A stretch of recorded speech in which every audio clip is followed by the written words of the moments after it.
So yun guys, na-receive ko na po yung aking 0.0002835 BTC.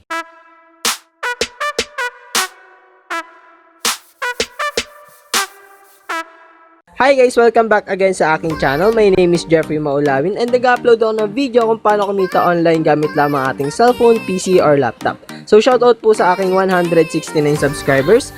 Road to 200 subs na po tayo. And bisitahin nyo rin po yung aking mga videos para makakuha po kayo ng tips kung paano kumita online gamit lang po ang ating cellphone, PC, or laptop. So today's video guys, tuturuan kayo kung paano kumita ng 130 or above ng libre sa pamamagitan lamang ng pagsagot ng offers or surveys o paglalaro lamang ng mga application. So ayan, proceed tayo. As you can see guys, meron na po akong 27,925 Satoshi and tutorial step 4 na po ako dito. And by the way guys, nag-crash po kasi ang aking first video tutorial about dito sa Quicrypto. So ang ipapakita ko po sa inyo ngayon is screenshot po ng aking journey dito sa Quicrypto. And pupunta rin po tayo sa aking main account mamaya para mapatunayan na akin talaga ang screenshot na ito. Kung wala pa po kayong Quicrypto application, i-click nyo lang po yung link dyan sa description down below. Or punta po kayo sa inyong Play Store and then search nyo po yung Quicrypto and then install nyo po. Then pag open nyo po nun, sundan nyo lang po yung step or yung tutorial hanggang step 1 to 3. And madali lang naman po yun. So ipapakita ko po sa inyo ngayon yung tutorial step 4 hanggang sa maka-withdraw tayo. So ayan, makapansin nyo ulit guys, 27,925 Satoshi na po ako dito. And then click nyo po itong start para sa phone authentication. So maglalagay po kayo dito ng number ninyo. Palitan nyo na lang po dito yung country. Palitan nyo po ng Philippines and then lagay nyo po yung inyong number. Then after nyan guys, click nyo po itong done and then meron pong papasok sa inyong verification code. So ayan, dito nyo po ilalagay and then click nyo po yung verify. After nun guys, dito na po tayo sa tutorial step 5. And mapansin nyo po na dagdagan po yung ating balance and naging 28,025 Satoshi na po. And pag natapos po natin itong tutorial step 5, makakuha ulit tayo dito ng Satoshi na 50 Satoshi. And then click na po natin itong start. So meron lang po yung wallet authentication or ilalagay lang po natin yung ating BTC wallet. So click natin yung start dyan. Then yan guys, ilalagay po natin dito yung ating wallet address. So punta po tayo sa ating COINS.PH. So ayan, punta tayo sa COINS.PH muna. So ayan guys, ito na po yung aking COINS.PH account. So para po makuha natin yung ating wallet address or BTC address, click lang po natin itong BTC. Ayan, and then click po natin itong receive. Then after nyan guys, click po natin itong show my BTC address. Then copy or share po natin. So ayan guys, after nyan is click po natin itong copy wallet address. So ayan guys, makikita nyo copied to clip tray or clipboard na po. So balik na po tayo dun sa ating screenshot. So ayan guys, paste nyo na lang po dito yung inyong wallet address and then click nyo po itong done. Then may lalabas po dyan na congrats and then may 5 star po. And then click po natin itong click to start para po ma-proceed tayo sa ating first withdrawal. So as you can see guys, nadagdagan na po yung aking balance. Meron na po akong 28,075 Satoshi. So click po natin itong start para po sa ating withdrawal. So and guys, do you wish to withdraw 28,075 Satoshi or 0.00028 Bitcoin to your wallet? So and click po natin itong yes. And then, ayan guys, makikita nyo po may lalabas dyan na success. A withdrawal request has been sent. Your funds will be sent within the next 24 hours. So, meron din po dyan countdown. So, kagabi ko po yan siya winidraw.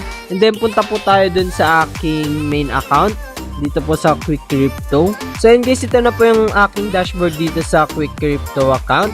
Meron na po ako dito 159 Satoshi. And punta muna tayo dito sa may tatlong guhit sa taas, dito po.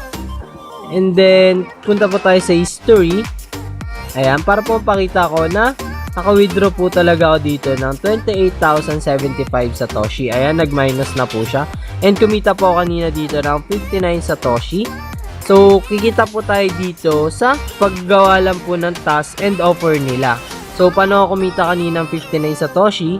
Ganito lang po ginawa ko. Inantay ko lang po matapos itong next Blitz mission.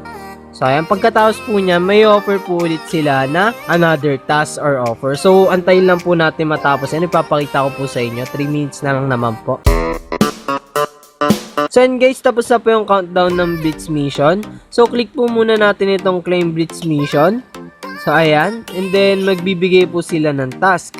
So, and guys, bibigyan po nila ako dito ng 30 Satoshi kapag ginawa ko po yung kanilang offer. So, ang offer po nila is download ko daw po itong application, then buksan ko daw po, and then magbo-vote lang po tayo ng 3 favorite coins natin. So, ayun lang po. And then, click po natin itong start offer. So, ayan. So, ida-direct po nila kayo dito sa Play Store. So, tapusin ko lang po yung kanilang task. Madali lang naman po. And then, balikan ko po kayo. So, in case nakuha ko na po yung 30 Satoshi. So, ayan. Ayan po yung lumabas. You've earned 30 Satoshi. And then, click po natin itong continue to next mission. So, ayan guys, meron po sila ditong reminder na bawal daw po tayo dito gumamit ng VPN. So, ayan. Dahil masosuspend daw po yung ating account pag gumamit tayo ng VPN gamit ang kanilang application. So, ayan guys. Click na po natin itong I understand. So, and guys, meron na po ulit countdown dyan. Antayin lang po natin yan. And then, pumasok naman po yung 30 Satoshi. So, madali lang naman po yung pinagawa nila. Ganun rin po yung papagawin sa inyo kapag nandun po kayo sa step 2. Mag-vote lang po kayo ng coins. And then, yun lang. Download nyo lang po and then mag-vote lang po kayo ng coins. And then, pwede rin po kayo dito kumita sa pag-invite. Ayan, referral program. So, ayan, meron po kayong 10% commission sa inyong may invite kada makaka-withdraw po sila. So, dito po, meron rin po silang earn source offers. Ayan, click po natin. Diyan po ako kumita ng 27,000 Satoshi. Nag-download lang po ako dito ng application. So, nilaro ko lang po. Ayan, loading po siya. Ayan, ganyan lang po siya. And meron rin po dito survey. Ayan, state of survival, 24,000 Satoshi. So, madadali lang naman po yung mga mission na pinapagawa nila. So, ito guys, dito sa in progress, may kita nyo. Ayan, naglaro ako dito ng King of Avalon. Ayan. So, X ko na po yan. So, meron rin po dito offer na gem offers. Ayan, ganyan rin po yun. Magda-download lang rin po kayo ng application or magsasagot ng survey. And, ganun rin po dito sa offer Toro and dito rin po sa Polfish. So, dito naman guys sa withdrawal, ayan, click natin yan. So, yun guys, meron po ditong 11 hours and 45 minutes. So, ayun na lang po yung naantay ko na oras kung papasok nga ba yung aking withdraw dito sa Quicrypto. So, i-update ko na lang po kayo kapag pumasok na po yung aking withdraw dito sa Quicrypto. So, yun guys, na-receive ko na po yung aking 0.0002835 BTC. And galing po yan kay external account. So, ayan. Pares na pares po doon sa aking pag-withdraw sa Quicrypto. And ang aking balance po dito sa BTC wallet is 128 pesos or 130 pesos po. Dahil tumataas po itong Bitcoin. So, ayan. So, ako sa inyo guys, gumawa na po kayo ng Quicrypto account dahil legit na legit po and paying talaga ito si Quicrypto. By the way guys, ang kanilang minimum withdrawal is 650 Satoshi lang po. So ayun lamang po about sa video na ito. Maraming salamat po sa lahat ng sumusuporta. Please like, subscribe, and hit the notification bell para ma-notify kayo sa susunod pa nating video.